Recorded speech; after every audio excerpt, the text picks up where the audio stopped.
Hello everyone. Now we are starting the numerical part of national income accounting, and today we will discuss methods of measuring national income. तो numerical part हम अब start कर रहे हैं national income accounting का। तो आज हम कुछ मेथड्स यहाँ पढ़ेंगे नेशनल इनकम को मेजर करने के लिए। तो यहाँ चैप्टर को स्टार्ट करने से पहले मैं बता देता हूँ कि only there are 3 methods of measuring national income. First one is product method, second one is income method, and third one is expenditure method. तो नेशनल इनकम को 3 तरह से मेजर किया जाता है। इसके 3 मेथड हैं। प्रोडक्ट मेथड, जिसको वैल्यू एडेड मेथड भी कहते हैं, दूसरा है इनकम मेथड, और तीसरा है एक्सपेंडिचर मेथड। तो आज हम जो डिस्कस करने जा रहे हैं वो है only product method, value added method of measuring national income. Value added method, जिसका दूसरा नाम मैंने अभी बताया, क्या नाम है? Product method. तो किस तरह से हम इसमें नेशनल इनकम के जो डिफरेंट एग्रीगेट्स हैं जो हमने लास्ट वीडियो में स्टडी किए थे, उनको कैसे हम कैलकुलेट करेंगे। तो हम यहाँ पर वही क्वेश्चंस लेंगे जो अक्सर बोर्ड में पूछे जाते हैं, जिस पैटर्न में बोर्ड में पूछे जाते हैं उसी पैटर्न के क्वेश्चंस हम यहाँ डिस्कस करेंगे। तो वैल्यू एडेड मेथड में कैसे कैलकुलेट करते हैं, कौन से जो आइडेंटिटीज हैं वो यूज होती हैं, वो हम पहले डिस्कस कर लेते हैं। तो पहली आइडेंटिटी यहाँ पे जो यूज की जाती है वो है कि सबसे पहले हम वैल्यू एडेड मेथड में फाइंड आउट करते हैं ग्रॉस वैल्यू एडेड। क्या फाइंड आउट करते हैं? ग्रॉस वैल्यू एडेड, जिसको हम कहते हैं जीडीपी-एमपी। अगर आपको कहा गया है कि ग्रॉस वैल्यू एडेड कैलकुलेट करो, तो इसका मतलब ये अंडरस्टूड है कि आपको क्या कैलकुलेट करना है? Gross domestic production at market price. तो gross domestic production at market price किस तरह से कैलकुलेट किया जाएगा, उसका फॉर्मूला यहाँ पे दिया हुआ है कि gross value added is equal to value of output minus intermediate consumption.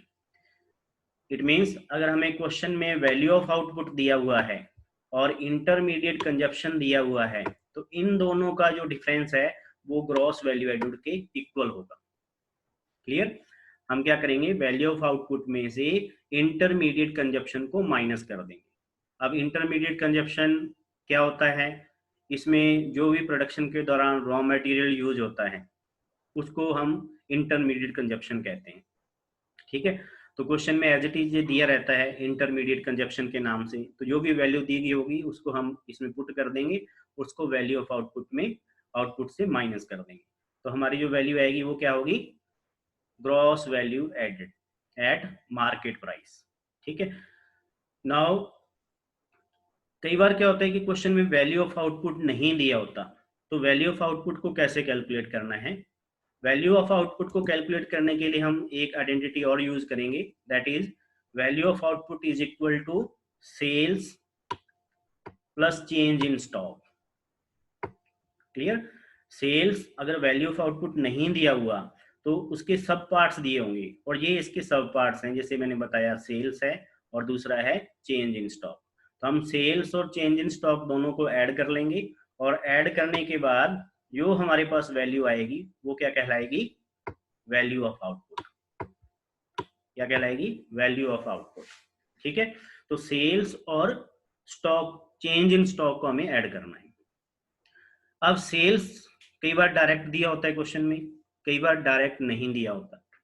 अब सेल्स में क्या क्या चीजें शामिल होती हैं? देखो, कोई भी इकोनॉमी है तो वो 2 तरह की सेल्स करती है। एक तो अपने कंट्री के अंदर सेल्स करती है और एक कंट्री के बाहर सेल करती है। तो जो कंट्री के अंदर सेल होती है उनको बोला जाता है डोमेस्टिक सेल्स, और जो कंट्री के बाहर सेल होता है उसको बोला जाता है एक्सपोर्ट। अगर क्वेश्चन के अंदर सेल्स वर्ड दिया हुआ है तो इसका मतलब कि ये टोटल सेल्स है इकोनॉमी की, domestic as well as export, दोनों है। अगर सेल्स वर्ड नहीं दिया हुआ तो इसको स्प्लिट करके दिया गया होगा। कैसे? डोमेस्टिक सेल्स अलग दी गई होंगी, एक्सपोर्ट्स अलग दिए गए होंगे। अगर डोमेस्टिक सेल्स और एक्सपोर्ट्स अलग अलग दिए गए हैं तो हम क्या करेंगे, डोमेस्टिक सेल्स और एक्सपोर्ट्स दोनों को ऐड कर लेंगे। दोनों को ऐड करके हमारा क्या टर्म आ जाएगा, सेल्स आ जाएगा। तो ये बात आपको ध्यान रखनी है कि अगर सेल्स दिया हुआ है वेल एंड गुड, नहीं दिया हुआ तो इसके दो पार्ट दिए गए होंगे, डोमेस्टिक सेल एंड एक्सपोर्ट। तो हमें एक्सपोर्ट को यहाँ ऐड कर लेना है अगर डोमेस्टिक सेल्स वर्ड यूज किया हुआ है तो। अगर सेल्स वर्ड यूज किया हुआ है तो एक्सपोर्ट को यूज नहीं करना, ऐड नहीं करना। क्वेश्चन के अंदर दिया हो सकता है, क्यों नहीं करना, क्योंकि सेल्स के अंदर ऑलरेडी ये इंक्लूडेड है। ऐड कब करेंगे, जब सेल्स वर्ड, ये वाला वर्ड नहीं दिया गया होगा। क्या दिया होगा, डोमेस्टिक सेल्स, फिर हम एक्सपोर्ट को ऐड करेंगे। क्लियर। तो ये था सेल्स के बारे में। अब है कि जो इंटरमीडिएट कंजप्शन है, जिसको मैंने यहाँ पे आईसी लिखा है शॉर्ट में, आईसी। आईसी मतलब इंटरमीडिएट कंजप्शन। तो इसको ऐसा भी लिखा हो सकता है, परचेज ऑफ रॉ मटेरियल। तो परचेज ऑफ रॉ मटेरियल लिखा हुआ है तो इसका मतलब क्या है, वो इंटरमीडिएट कंजप्शन है।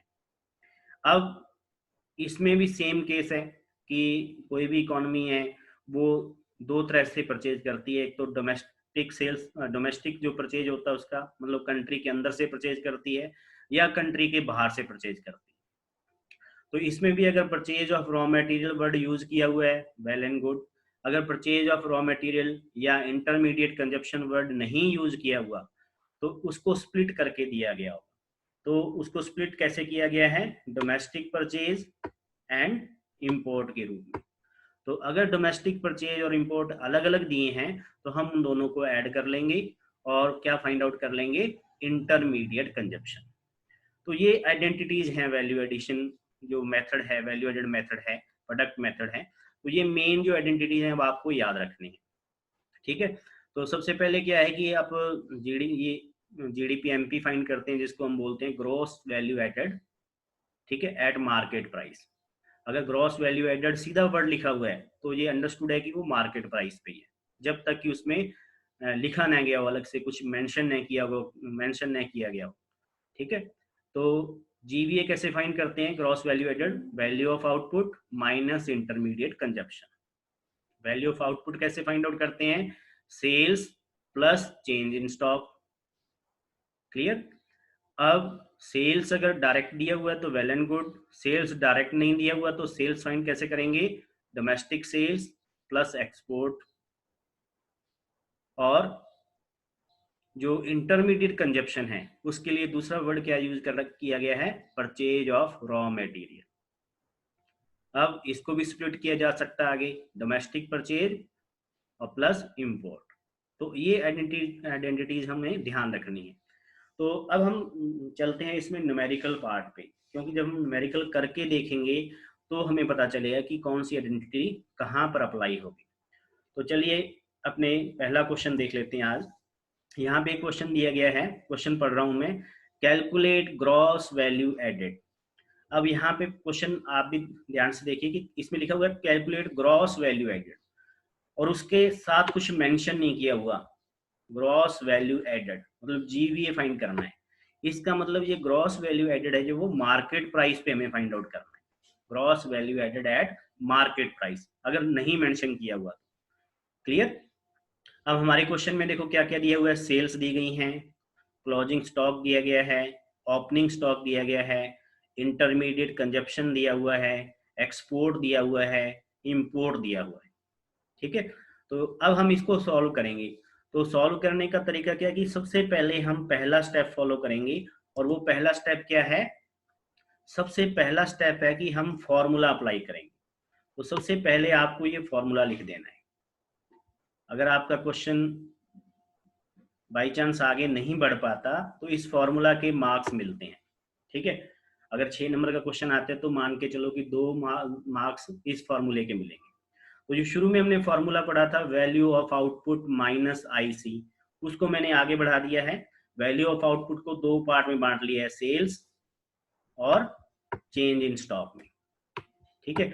तो ये इनिशियल फॉर्मूला हम ये लिखेंगे, sales plus delta stock, delta मतलब change in stock, and minus IC, IC मतलब इंटरमीडिएट कंजप्शन। तो ग्रॉस वैल्यू एडेड फाइंड करने के लिए ये फॉर्मूला अप्लाई करेंगे उसके बाद देखिए कि यहाँ फिर क्वेश्चन पे चलते हैं वापिस। चेंज इन स्टॉक वर्ड कहीं पर नहीं दिया हुआ, हमें दिया क्या है, क्लोजिंग स्टॉक और ओपनिंग स्टॉक, ठीक है। चेंज इन स्टॉक नहीं दिया हुआ, क्या दिया हुआ है, closing stock and opening stock. तो जब change in stock find out करते हैं तो क्लोजिंग स्टॉक में से ओपनिंग स्टॉक को माइनस कर देते हैं। CS for closing stock, OS for opening stock.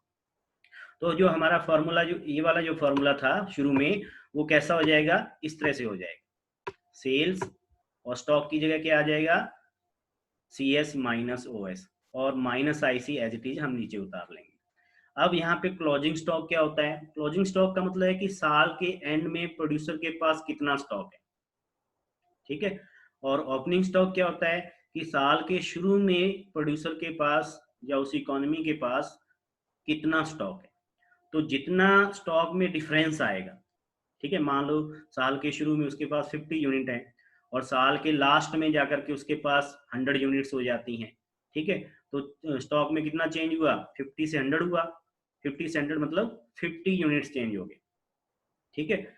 और इसके अलावा जो भी प्रोडक्शन हुआ वो सेल हो गया, ठीक है। या तो प्रोडक्शन सेल होगा या फिर स्टॉक में रहेगा। तो यहाँ पे चेंज इन स्टॉक का मतलब है closing stock minus opening stock. Clear. तो अब हम क्या करेंगे, इसमें देखो सेल्स वर्ड ऑलरेडी हमें दिया हुआ है, ठीक है, सेल्स दिया हुआ है हमें। तो सेल्स की सेल्स दिया हुआ है और साथ में एक्सपोर्ट्स भी दिए हुए हैं, एक्सपोर्ट भी दिया गया। तो हम यहाँ पे एक्सपोर्ट को कंसीडर नहीं करेंगे। क्यों नहीं करेंगे, क्योंकि ये सेल्स के अंदर ऑलरेडी इंक्लूडेड है, एक्सपोर्ट ऑलरेडी सेल्स के अंदर इंक्लूडेड है। मैंने पहली स्लाइड में बताया था कि अगर डोमेस्टिक सेल वर्ड यूज किया है तब हमें एक्सपोर्ट को शामिल करना, लेकिन यहाँ पर तो डोमेस्टिक सेल वर्ड यूज नहीं किया हुआ, ओनली वर्ड क्या यूज किया हुआ है, सेल्स। तो हम क्या करेंगे, सेल्स को ही कंसीडर करेंगे, एक्सपोर्ट्स को कंसीडर नहीं करेंगे। तो सबसे पहले हम सेल्स की वैल्यू को पुट कर देते हैं, ये वैल्यू पुट होगी 800। उसके बाद क्लोजिंग स्टॉक 300 दिया हुआ है, इसकी वैल्यू को पुट कर दिया 300। उसके बाद ओपनिंग स्टॉक 100 दिया हुआ है, इसको पुट कर दिया। उसके बाद माइनस आईसी इंटरमीडिएट कंजप्शन, ये भी हमें दिया हुआ है यहाँ पे 350, तो हम 350 को यहाँ पे माइनस कर दें, ठीक है। उसके बाद फिर आप सिंपल सोल्यूशन है इसका, 800 और 300 को हमने ऐड कर लिया, क्या हो गया 1100, ठीक है। और -100 और -350 इन दोनों को ऐड करके ये हो गया -450। क्लियर। तो अब हम 1100 में से 450 माइनस करेंगे तो ये हमारा आंसर आ जाएगा 650। ये रुपीज में हो सकता है, डॉलर्स में हो सकता है, करोड़ रुपीज में हो सकता है। तो मैंने इसकी यूनिट यहाँ पे नहीं ली, जो भी यूनिट क्वेश्चन के अंदर दी गई होगी उसको हम यूज कर लेंगे। अगर करोड़ रुपीज लिखा हुआ तो इसके सामने करोड़ रुपीज लिख देंगे, डॉलर्स लिखा हुआ तो इसके सामने डॉलर्स लिख देंगे।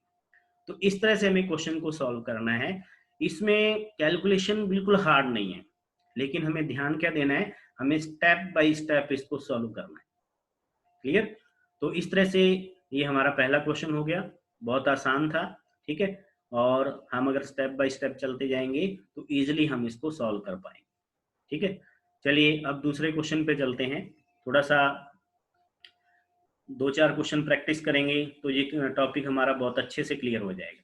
नाउ सेकंड क्वेश्चन इज, अब इस क्वेश्चन में देखो ध्यान से कि यहाँ पर सेल्स जो हैं वो स्प्लिट की हुई हैं। सेल्स यहाँ पे डायरेक्ट नहीं दी गई, यहाँ पे क्या दिया हुआ है, डोमेस्टिक सेल्स दी गई। इसका मतलब हम एक्सपोर्ट को भी यहाँ पे कंसीडर करेंगे। इट मीन्स ये सेल्स हैं उसका domestic sale as well as export दोनों इसका पार्ट है, दोनों इसका हिस्सा है। तो यहाँ पे अगर अपने सेल्स देखा जाए तो ए और ई जो पार्ट है उनको ऐड करके देंगे, ठीक है। अब हम क्वेश्चन क्या कह रहा है, पहले क्वेश्चन पढ़ लेते हैं। क्वेश्चन कह रहा है कि calculate net value added, net value added, उसके साथ भी कुछ नहीं दिया हुआ, it means net value added at market price, ठीक है, एमपी,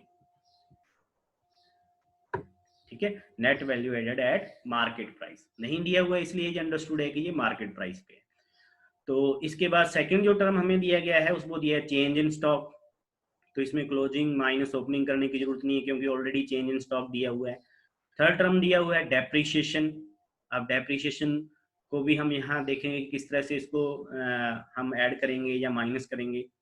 फिर जो चौथा टर्म दिया हुआ है वो दिया हुआ है इंटरमीडिएट कंजप्शन। तो इंटरमीडिएट कंजप्शन जैसे मैंने ऑलरेडी बताया था कि ये रॉ मटेरियल जो प्रोडक्शन में यूज हो रहा है वो यहाँ पे पढ़ दिया गया। तो सेम हम वैसा ही स्टोरी यहाँ से स्टार्ट करते हैं कि हमारी जो स्टोरी है वो स्टार्ट कैसे होगी, फॉर्मूला अप्लाई करेंगे सबसे पहले। और फॉर्मूला क्या है हमारा, वो ऑलरेडी आपको याद हो गया होगा, gross value added at market price भी लिख सकते हैं, नहीं भी लिखोगे तो अंडरस्टूड है कि ये एट मार्केट प्राइस है। Sales plus change in stock minus IC. Clear. अब यहाँ पे देखो सेल्स जो मैंने अभी बताया कि सेल्स डायरेक्ट नहीं दी गई, ये वाली सेल्स है वो डायरेक्ट नहीं दी गई। तो सबसे पहले हम क्या करेंगे, सेल्स को कैलकुलेट करेंगे। सेल्स कैसे कैलकुलेट करते हैं वो हमने ऑलरेडी डिस्कस कर लिया था, domestic sales plus export. Domestic sales और एक्सपोर्ट को ऐड कर लेंगे। तो डोमेस्टिक सेल्स कितना दिया हुआ है 900, तो 900 हमने यहाँ पुट कर लिया। और एक्सपोर्ट कितना दिया हुआ है 20, तो दोनों को ऐड करेंगे तो क्या आ जाएगा 920। तो 920 हमारे यहाँ पे टोटल सेल्स होगी। क्या हो गई, टोटल सेल्स होगी। अब वापिस आते हैं फर्स्ट वाले फॉर्मूले पे। अब इसी फॉर्मूले को हम आगे बढ़ाएंगे। अब इसमें सेल्स की वैल्यू को पुट कर देंगे और इसके अलावा जो बाकी वैल्यूज हैं उनको भी पुट कर देंगे।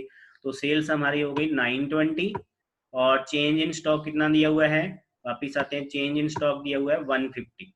तो 150 हमने यहाँ ऐड कर दिया 150 और इंटरमीडिएट कंजप्शन दिया हुआ है 270, तो माइनस इंटरमीडिएट कंजप्शन 270 हमने यहाँ पुट कर दिया। अब सिंपल कैलकुलेशन करेंगे इसका। सिंपल कैलकुलेशन करेंगे तो ये हो जाएगा 920 और 150 को ऐड किया कितना हो गया 1070 और उसमें से 270 जब हम माइनस करेंगे तो हमारी वैल्यू आ जाएगी 800। और ये 800 क्या है, ग्रॉस वैल्यू एडेड। क्या है ये, gross value added, it means GDP-MP। लेकिन क्वेश्चन हमें क्या कह रहा है, हमें फाइंड क्या करना है, नेट वैल्यू एडेड फाइंड करना है। तो नेट वैल्यू एडेड फाइंड करेंगे तो हमने लास्ट वीडियो में पढ़ा था कि जब हम ग्रॉस को नेट में कन्वर्ट करते हैं तो डेप्रिसिएशन को माइनस कर देते हैं। तो जब हम नेट वैल्यू एडेड फाइंड करेंगे तो जो ग्रॉस वैल्यू एडेड हमारे पास है उसमें से डेप्रिसिएशन को क्या करना है, माइनस कर देना है, सबट्रैक्ट कर देना है। तो ग्रॉस वैल्यू एडेड हमारी कितनी है 800, तो 800 ले लिया हमने। अब डेप्रिसिएशन कितना दिया हुआ है 250। अब हम क्या करेंगे 250 को इसमें से माइनस कर देंगे। तो 800 में से 250 माइनस किया तो क्या आंसर आ जाएगा 550। तो ये 550 हमारा आ गया net value added. Net value added भी बोल सकते हैं, net value added at market price भी कह सकते हैं। तो इस तरह से हमें इनका सोल्यूशन करना है, स्टेप बाय स्टेप चलना है, कैलकुलेशन कोई हार्ड है नहीं। तो फॉर्मूला आपका याद हो ही गया होगा, 2 क्वेश्चन कर लिए हमने। अब हम और करते हैं 1-2 क्वेश्चन प्रैक्टिस के लिए। अब चलते हैं अगले क्वेश्चन पे। अब इस क्वेश्चन को थोड़ा अलग तरीके से दिया गया है, देखो ध्यान से, पहले क्वेश्चन पढ़ लेते हैं। Calculate value added by firm A. अब यहाँ पे हमें ओनली वन फर्म की वैल्यू एडिशन फाइंड आउट करनी है, ठीक है। वैल्यू एडेड, उसके बाद उसके सामने ग्रॉस और नेट कुछ नहीं लगा हुआ, ठीक है। तो ये मैंने आपको बताया कि जब ऑलरेडी कुछ न लगा हो, only value added word use किया जाए तो इसका मतलब ये क्या है, gross value added at market price. Clear. अब हमें जो टर्म दिए गए हैं वो देखिए क्या क्या है। पहला दिया हुआ देखो, sales of firm A to firm B, ये इसकी वैल्यू दी है 350। फिर बी टर्म दिया हुआ है purchase of raw material by firm A.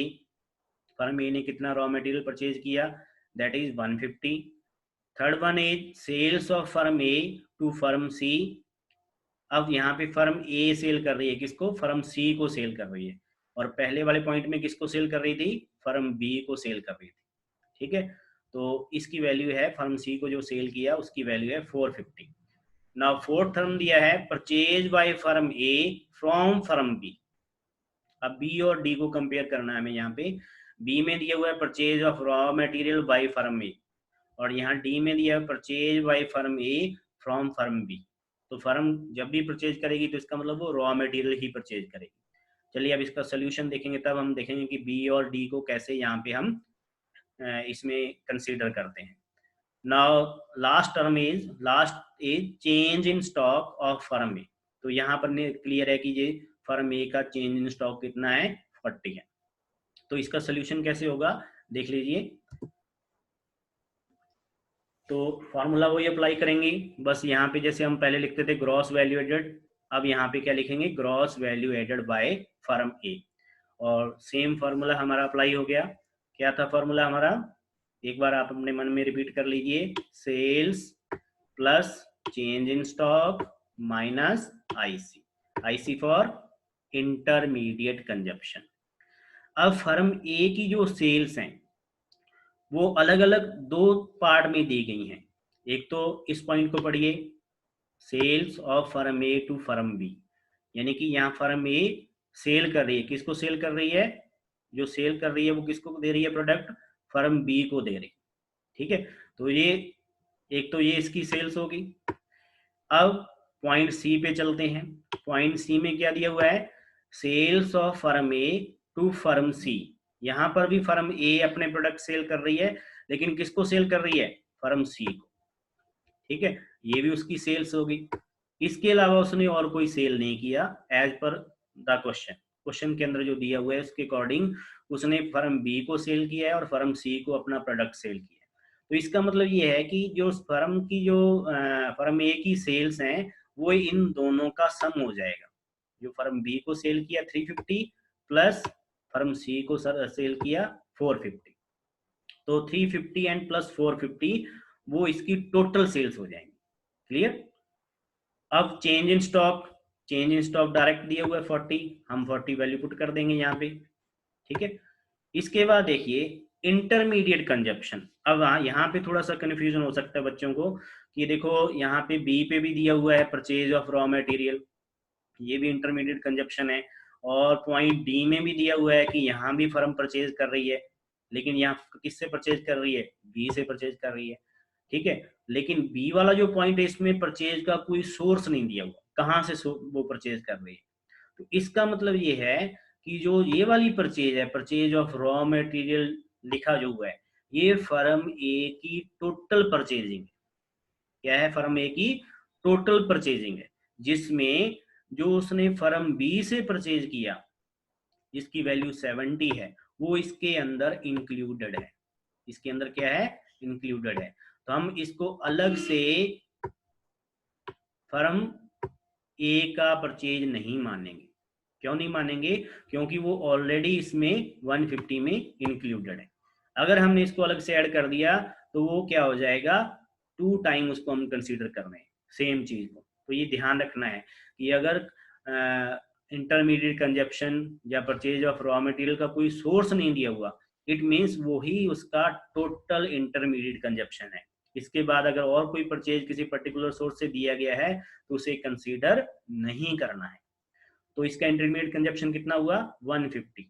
तो 150 को हम यहाँ पे माइनस कर दें तो इसकी टोटल सेल्स कितनी होगी, 350 प्लस 450 दैट इज 800।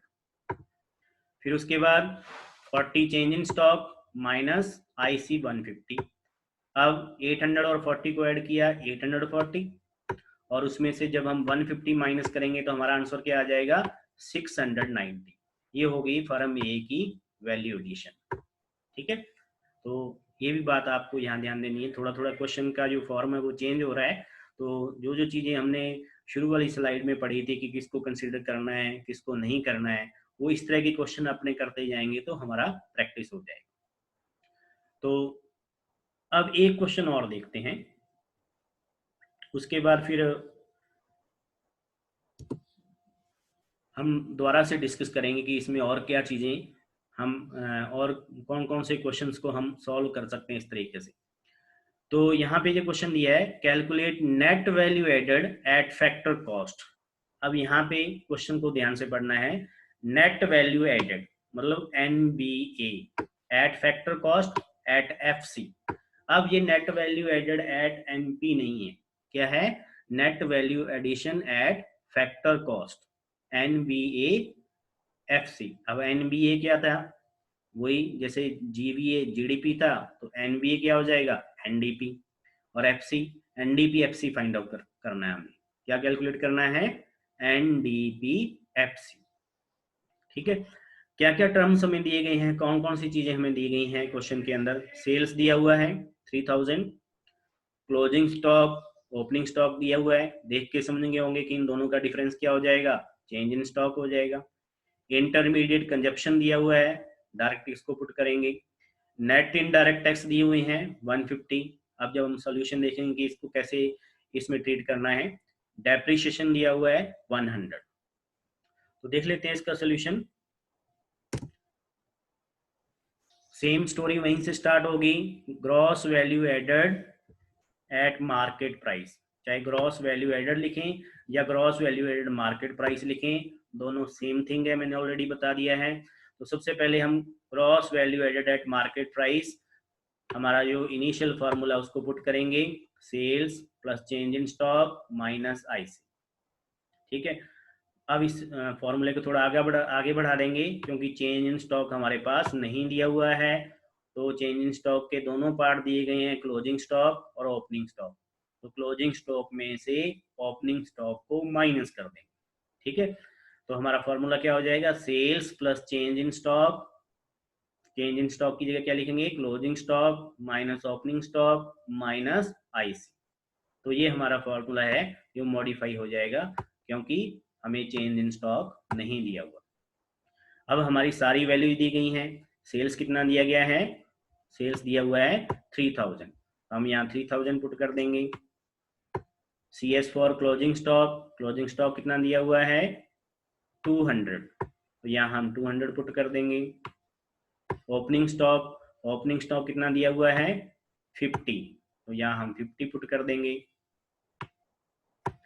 ठीक है, उसके बाद माइनस IC कितना दिया गया है 1100, तो यहाँ हम 1100 पुट कर देंगे। जब हम इसको सॉल्व करेंगे, 3000 प्लस 200 माइनस 50 माइनस 1100, जब हम इसको सॉल्व करेंगे तो हमारा आंसर क्या आ जाएगा 2050। कितना आ जाएगा 2050। और ये 2050 है क्या, gross value addition at market price. हमें फाइंड आउट क्या करना है, हमें फाइंड आउट करना है net value addition at factor cost. तो इसी को फिर हम आगे बढ़ाएंगे, कल जो मैंने फ्लो चार्ट बताया था उसके अकॉर्डिंग। तो सबसे पहले हम क्या करेंगे, इस ग्रॉस कंसेप्ट को नेट में कन्वर्ट कर लेंगे। ठीक है, तो नेट में जब कन्वर्ट करते हैं तो क्या करते हैं, डेप्रिसिएशन माइनस करते हैं। पहले वाली स्लाइड में भी पढ़ा हमने, फ्लो चार्ट में पढ़ा कि ग्रॉस को जब नेट में लेके जाते हैं तो क्या करते हैं, डेप्रिसिएशन माइनस करते हैं। तो अगर हम gross value added at market price, इसमें से डेप्रिसिएशन माइनस कर दें, तो हमारे पास वैल्यू क्या आ जाएगी, net value added at market price. क्योंकि अब हमने डेप्रिसिएशन को एक्सक्लूड कर दिया, तो ये कंसेप्ट क्या बन गया, net value added at market price. लेकिन हमें कैलकुलेट क्या करना है, net value added at factor cost. तो हम क्या करेंगे, अब इसका मतलब ये हुआ कि हम जो net value added at market price है उसको कन्वर्ट कर देंगे किसमें, net value addition at factor cost. और जब हम मार्केट प्राइस को फैक्टर कॉस्ट में चेंज करते हैं, ये बात बड़ी ध्यान से सुनिए, तो हम क्या करते हैं, नेट इनडायरेक्ट टैक्सेस को माइनस करते हैं। क्या करते हैं, नेट इनडायरेक्ट टैक्सेस को माइनस करते हैं। तो हमारा जो मॉडिफाइड फॉर्मूला है वो क्या हो जाएगा, gross value addition at market price minus depreciation, जो किसके इक्वल था, net value added at market price के। अब net value added at market price को जब हम net value added at factor cost में चेंज करेंगे, तो एक टर्म और ले लेंगे, that is net indirect tax, जिसको कि इसमें से सब्ट्रैक्ट किया जाएगा, माइनस किया जाएगा।